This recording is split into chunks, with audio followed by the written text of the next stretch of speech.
अस्सलाम वालेकुम। आज का जो मेरा टॉपिक है वो सी लैंग्वेज का one of the most important function है, जिसकी बुनियाद पे ही आप सारा काम आगे कर सकते हैं। जिस फंक्शन का नाम बेसिकली है प्रिंट एफ फंक्शन। इस लेक्चर में हम complete briefly print F function को देखेंगे कि प्रिंट एफ होता क्या है, उसका सिंटैक्स क्या है, उसकी वर्किंग क्या है और उसकी डिफरेंट एग्जांपल्स क्या हैं।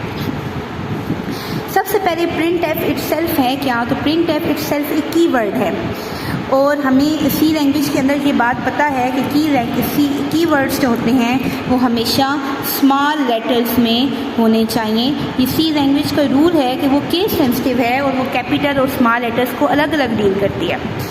फिर प्रिंट एफ आपके पास बिल्ट इन फंक्शन है। बिल्ट इन फंक्शन का मुराद ये है कि ये आपके पास ऑलरेडी सी के अंदर मौजूद है, यानी इसकी वर्किंग फिक्स है, बस आपने उसका रूल्स फॉलो करने हैं, आपने उसका सिंटैक्स फॉलो अप करना है। फिर प्रिंट एफ फंक्शन जो है वो जिस हेडर फाइल के बगैर काम नहीं कर सकता वो studio.h है, which is standard input output function.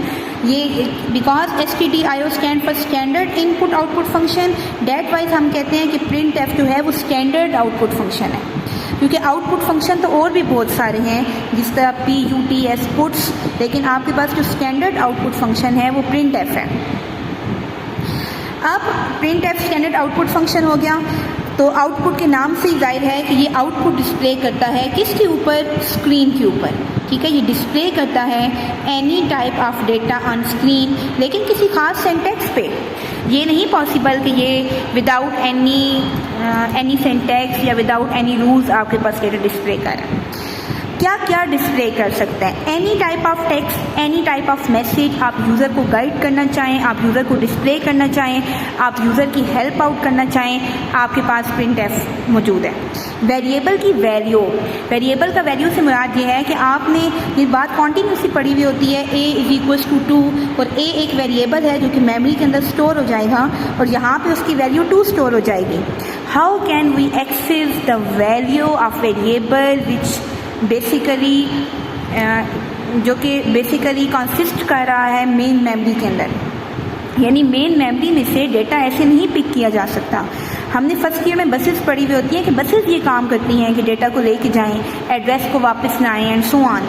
ठीक है, सो ये जो डेटा को पिक करने का सिनेरियो है बेसिकली ये आपके पास सेल के अंदर से होता है और ये आपके पास प्रिंट एफ की मदद से ही होता है। तीसरी बात है कि आप टेक्स्ट को डिफरेंट स्टाइल में लिख सकते हैं, जैसे कि अगर फॉर एग्जांपल मैंने यहाँ पे लिखा हुआ है कीवर्ड और मैंने नेक्स्ट लाइन पे लिखा हुआ है हेडर फाइल, लेकिन जब आप प्रोग्राम को इस तरह लिख रहे हैं तो हमने तो नेक्स्ट लाइन पे ले आए हैं, लेकिन वो आउटपुट पे नेक्स्ट लाइन पे नहीं नज़र आता उसे तब तक जब तक कि आप उसका भी एक स्पेसिफिक फॉर्मेट होता है, जब तक कि आप वो ना दें आपको आउटपुट डेकोरेटेड फॉर्म में नज़र नहीं आती।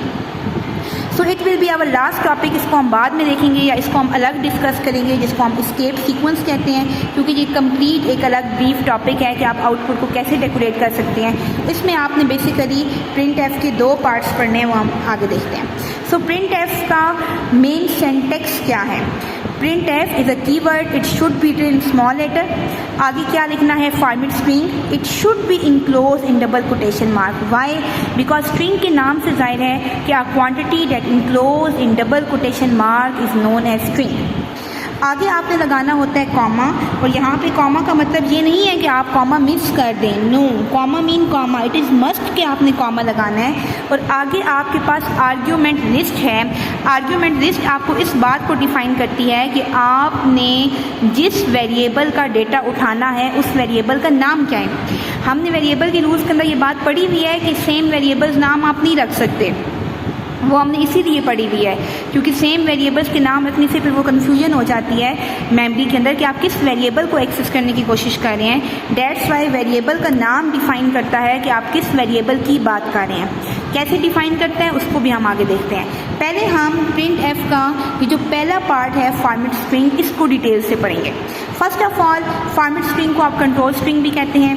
फॉर्मेट स्ट्रिंग जो है उसको डबल कोटेशन मार्क में लिखा जाता है। It is must, you can't change it is must कि आपने इसको डबल कोटेशन मार्क में ही लिखना है। अब मेक श्योर कि आपको ये बात समझ आनी चाहिए कि फॉर्मेट स्ट्रिंग के 3 हिस्से होते हैं, यानी जो डबल कोटेशन मार्क में बंद हो रहा है इसके 3 फर्दर मज़ीद हिस्से हैं कि आप किस किस चीज़ को डबल कोटेशन मार्क में बंद कर सकते हैं। सो आप टेक्स्ट को बंद कर सकते हैं, ठीक है, आप स्पेसिफायर को, और तीसरी चीज़ एस्केप सीक्वेंस होती है, जो कि मैंने आपसे कहा है कि हम बाद में डिस्कस करेंगे। तो मैंने कहा है कि टेक्स्ट बंद होता है, स्पेसिफायर और एस्केप सीक्वेंस, और फिर कामे के बाद आप आर्ग्यूमेंट लिस्ट लेते हैं।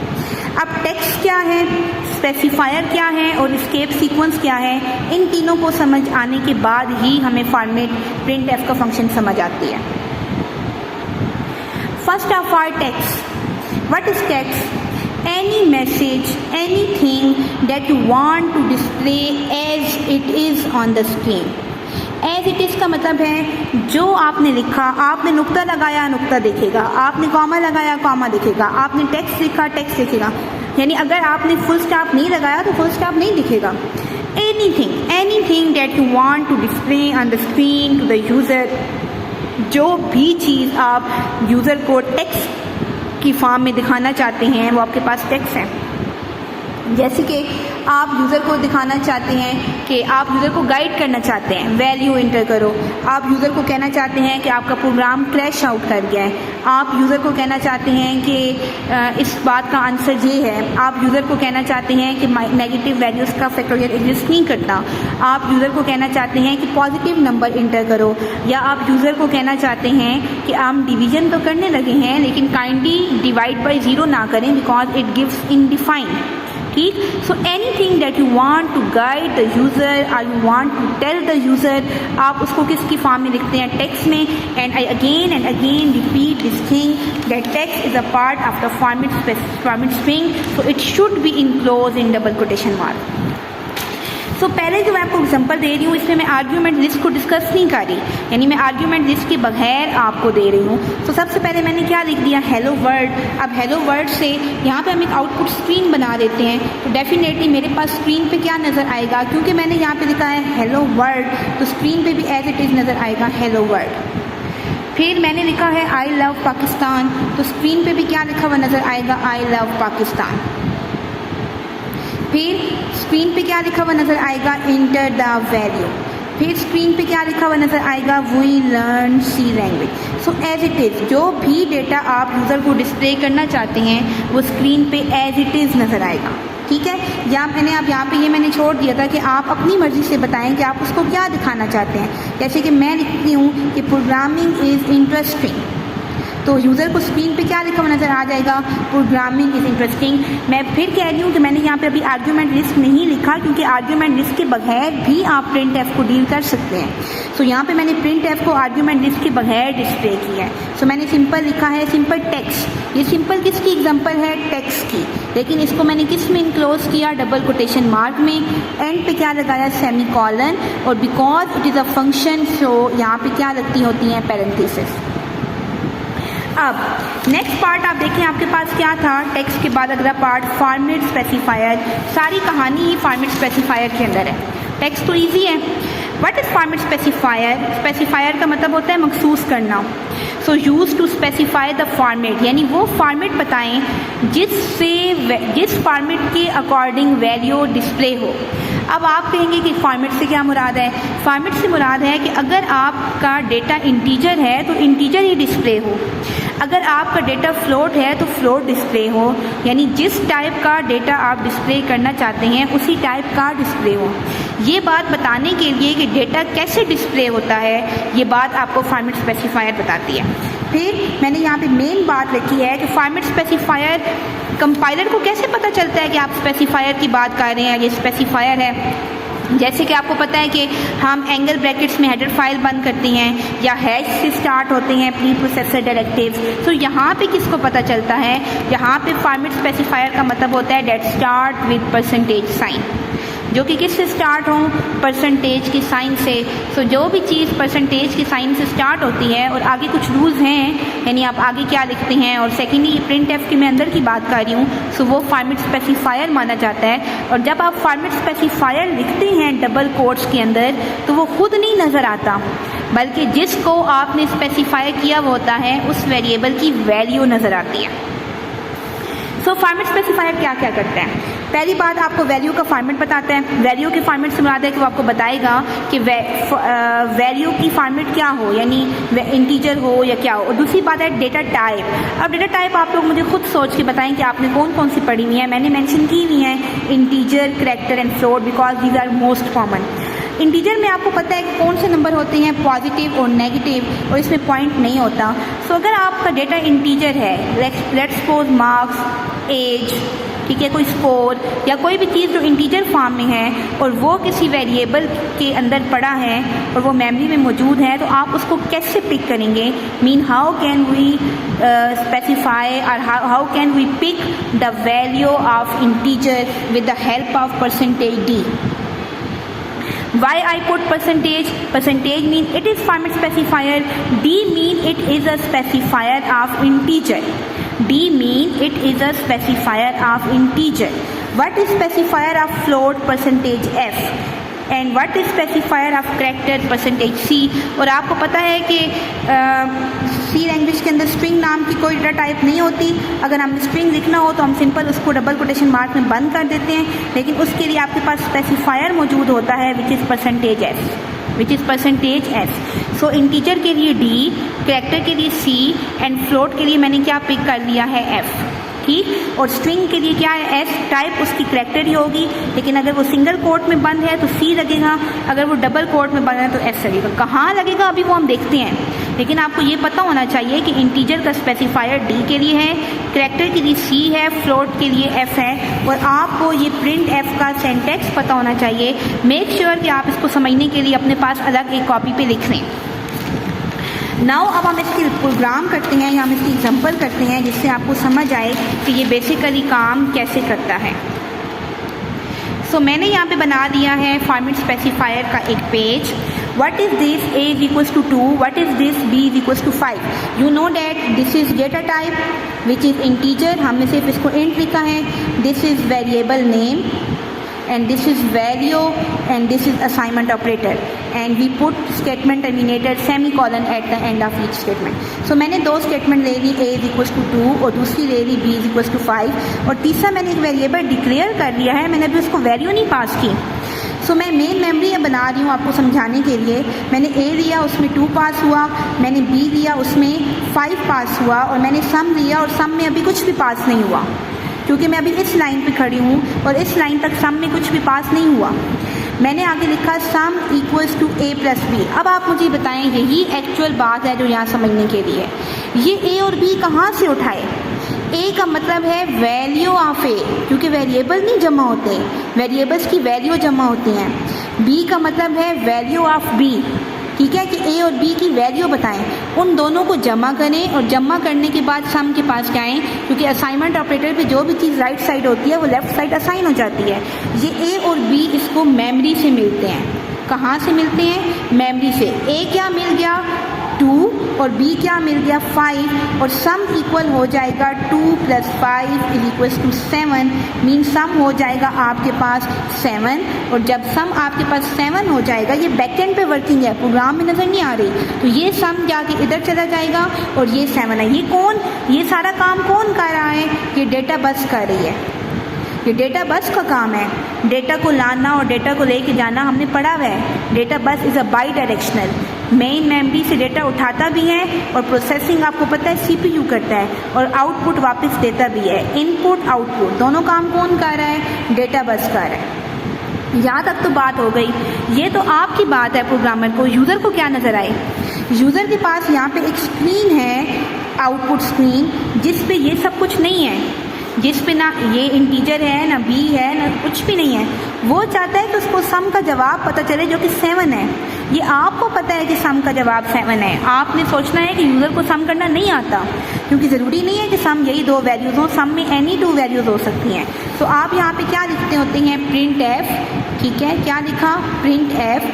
प्रिंट एफ लिखने के बाद inverted commas. Why I put inverted commas? Because इसके सेंटेक्स में है इन्वर्टेड कॉमर्स। अब देखिए मैंने लिखनी है स्ट्रिंग। अब मेरी मर्जी है कि मैं यूज़र को साथ में टेक्स्ट भी दिखाऊं, यानी मैं यूज़र को ज़्यादा अच्छी गाइडलाइन के लिए यहाँ पे दिखा देती हूँ सम इज़, कि मेरा सम है, ये टेक्स्ट है, sum is a text, is a text. Screen पे एज इट इज़ नज़र आ जाएगा सम इज़। अब आप मुझे बताएं, आगे लिखा हुआ आना चाहिए 7, और मैं आपसे फिर कह रही हूँ कि ये 7 कैलकुलेट करना आपका काम नहीं है। आपने ये नहीं लिख देना सम इज़ 7, क्योंकि अगर आपने खुद जमा करके देना है तो प्रोग्राम्स बनाने की क्या ज़रूरत है, कैलकुलेटर बनाने की ज़रूरत क्या है। अगर आपने जमा करना है, आपने वो कोड लिखना है जिसमें यूज़र ए को कोई भी वैल्यू दे और बी को कोई भी वैल्यू दे, तो आपका प्रोग्राम उसको जमा करके दिखाए। अभी मैंने ए को 2 और बी को 5 दी हुई है, क्या ये ज़रूरी है कि हमेशा ए 2 और बी 5 ही रहेंगे? ए की भी कोई भी वैल्यू हो सकती है और बी की भी कोई भी हो सकती है, ये चेंज होती रहती है। सो आपने क्या करना है, आपने यहाँ पे लगाना है स्पेसिफायर। कौन सा स्पेसिफायर लगाना है? आपने देखना है कि आपने जिस चीज़ को डिस्प्ले करना है वो किस वेरिएबल में पड़ा है। तो मुझे सम को डिस्प्ले करना है और ये मेरा सम में पड़ा है, sum is a variable name. Sum की डेटा टाइप देखें, इंटीजर। इंटीजर का स्पेसिफायर बताएं मुझे, %d। सो मैं यहाँ पे क्या लिख लूँगी आपके पास, सम इज़ %d। क्या लिख लूँगी, सम इज़ %d। इन्वर्टेड कॉमर्स क्या कर रही है, बंद, क्योंकि आप सेंटेक्स को गौर से देखें कि इन्वर्टेड कॉमर्स आपके पास बंद हो जाते हैं जब आपका स्ट्रिंग कंप्लीट हो जाता है। आगे क्या लगता है, कॉमा, मेरा भी लग गया कॉमा। आगे क्या लगती है, argument list. What is meaning of argument list? Argument list से मुराद वो डेटा है जो कि आपने यूज़र को, यानी वो वेरिएबल, ये %d का मतलब है स्पेसिफाई द वेरिएबल। इस %d से ये पता चल जाएगा कि जिस वेरिएबल को आप स्पेसिफाई करने की कोशिश कर रहे हैं वो इंटीजर वेरिएबल है। मीन आप किस वेरिएबल को स्पेसिफाई कर रहे हैं, इंटीजर वेरिएबल को, और उस इंटीजर वेरिएबल को जिसको आप स्पेसिफाई कर रहे हैं उसका नाम सम है। क्योंकि इंटीजर वेरिएबल तो a भी है, इंटीजर तो b भी है, आपने तो अपना वेरिएबल लिखना है। इसी वेरिएबल को लिखने को आर्ग्यूमेंट लिस्ट कहते हैं, जिसको मैंने यहाँ पे लिख दिया सम। अब मेरे पास क्या होगा, सम इज़, ये टेक्स्ट है, ये एज इट इज़ स्क्रीन पे नज़र आ गया। आगे क्या होगा, %d। जब भी आप कोई स्पेसिफायर लगाते हैं तो वो कॉमा ढूंढता है, वो आपके पास क्या ढूंढता है, कॉमा। क्यों आपके पास कॉमा ढूंढता है? ताकि उसको पता चले कि कॉमा के बाद लिखा हुआ आर्ग्यूमेंट लिस्ट कौन सा है। कॉमे के बाद उसको क्या मिला, सम। सम कहाँ पड़ा है, मेमोरी में। मेमोरी में क्या पड़ा है, 7। ये 7 यहाँ से आएगा और स्क्रीन पे डिस्प्ले हो जाएगा और आपके पास जो फाइनल आउटपुट होगी वो होगी सम इज़ 7। आपको सिंपल सी टिप यही है कि आप इसको बार बार देखें, आप इस प्रोग्राम को बार बार समझें तो आपको बेसिक समझ आएंगे। नाउ लेट्स सपोज मैं आपसे कहती हूँ कि 2 नंबर्स लें और वो आपने खुद अभी वैल्यू लेनी है, ठीक है, और उसका सम भी दिखाएं और उसका प्रोडक्ट भी दिखाएं। लेट्स सपोज आपको मज़ीद एक्सप्लेन करने के लिए अब आपने कोशिश करनी है कि प्रोग्राम को डे 1 से पूरा लिखने की कोशिश करें ताकि आपकी हैबिट बने। studio.h, नीचे आप क्या लिखते हैं, void main, this is a basic structure of C program, we know that. आगे क्या स्टार्ट करते हैं, डेलीमीटर। अब प्रोग्राम की रिक्वायरमेंट देखें कि 2 नंबर्स लें और उसका सम और प्रोडक्ट देखें। 2 नंबर्स मैंने ले लिए, एक को मैंने बोल दिया a, एक को मैंने बोल दिया b। हमें पता है कि अगर वेरिएबल्स की डेटा टाइप सेम हो तो हम उनको एक लाइन में डिक्लेयर कर सकते हैं। और 2 इंटीजर्स का सम डेफिनेटली इंटीजर होता है और 2 का सम भी डेफिनेटली, प्रोडक्ट भी इंटीजर होता है। सो मैंने 4 वेरिएबल ले लिए, a, b, सम, प्रोडक्ट। सम में इन दोनों का जमा होगा, प्रोडक्ट में इन दोनों का प्रोडक्ट होगा। a और b को वैल्यू दे दें, a को 4 दे दें, b को 6 दे दें, सेमीकोलन सेमीकोलन।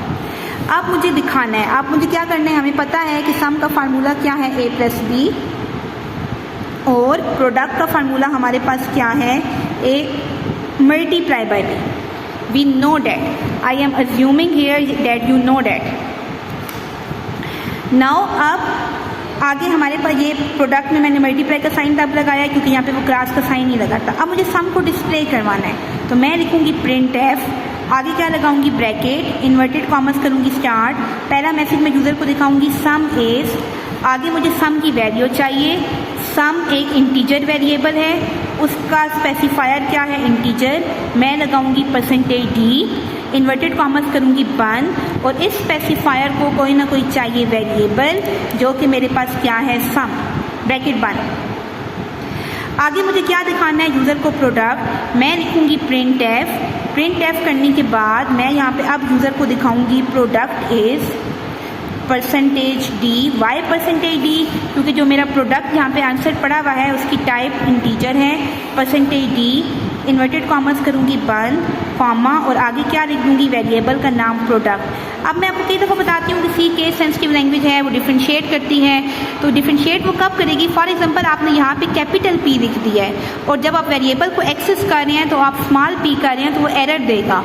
मेक श्योर कि आपने जिस नाम से वेरिएबल को डिक्लेयर किया है उसी नाम से वेरिएबल को एक्सेस करें, अदरवाइज आपके पास एरर शो हो जाता है। अदरवाइज क्या शो हो जाता है? एरर। अब मैं नीचे आपके पास आउटपुट स्क्रीन बनाती हूँ। सबसे पहले आपके पास प्रोग्राम चलेगा। यहाँ पे क्या होगा, एक सेल बनेगा उसमें 4 पड़ा होगा, दूसरा सेल बनेगा उसमें 6 पड़ा होगा, सम की वैल्यू जाएगी और सम में क्या पड़ा होगा 10, और प्रोडक्ट में क्या पड़ा होगा 24, बिकॉज 6 4s are 24 एंड 6 + 10। ये तो मेमोरी में पड़े हुए हैं, इनको हमने एक्सेस करना है क्योंकि ये CPU ने मेमोरी को दी हैं, ये कैलकुलेशन के बाद मिले हैं। सो सम इज, तो स्क्रीन पे क्या नज़र आ जाएगा, सम इज परसेंटेज डी को क्या मिला, सम में क्या पड़ा है 10, सम इज 10। और फिर स्क्रीन पे क्या नजर आएगा, product is as it is, because it is text,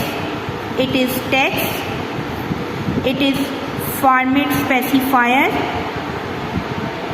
and it is argument list. So product आपके पास क्या हो जाएगा यहाँ पे 24, सो मैंने लिख लिया 24। अब यहाँ पे डिफरेंट एग्जांपल्स होती हैं, format string with no argument, with multiple argument, with वो। लेकिन अगर आपको बेसिक प्रिंटफ समझ आ जाती है तो आप उन एग्जांपल्स को देखेंगे तो आपको वो फर्दर समझ आएगा। इंशाल्लाह मैं किसी नेक्स्ट लेक्चर में ये अपलोड कर दूँगी कि फॉर्मेट स्पेसिफायर की कितनी टाइप्स होती हैं। यानी आप ये भी कर सकते हैं कि आप इन दोनों को एक ही लाइन पे करें, आर्ग्यूमेंट की टाइप्स होती हैं, लेकिन बेसिकली ये बेसिक स्ट्रक्चर है प्रोग्राम का जो कि आपको आना चाहिए। अगर आपको प्रिंटफ की ये एक एग्जाम्पल समझ आ जाती है तो आई गारंटेड यू कि आपको प्रिंटफ समझ आ गई है, ठीक है, क्योंकि प्रिंटफ में इससे ज़्यादा और कुछ नहीं है। आगे जाके बस यही होगा कि कोई डेटा टाइप फ्लोट होगी तो F लग जाएगा, कोई कैरेक्टर होगी तो C लग जाएगा, लेकिन बाकी मज़ीद चेंजेस आपके पास नहीं आएंगी। सो आप इस लेक्चर को अगेन एंड अगेन सुने, अपने पास कॉपी और पेन रखिए, नोट्स बनाएं। इंशाल्लाह you will learn how printf work in C language.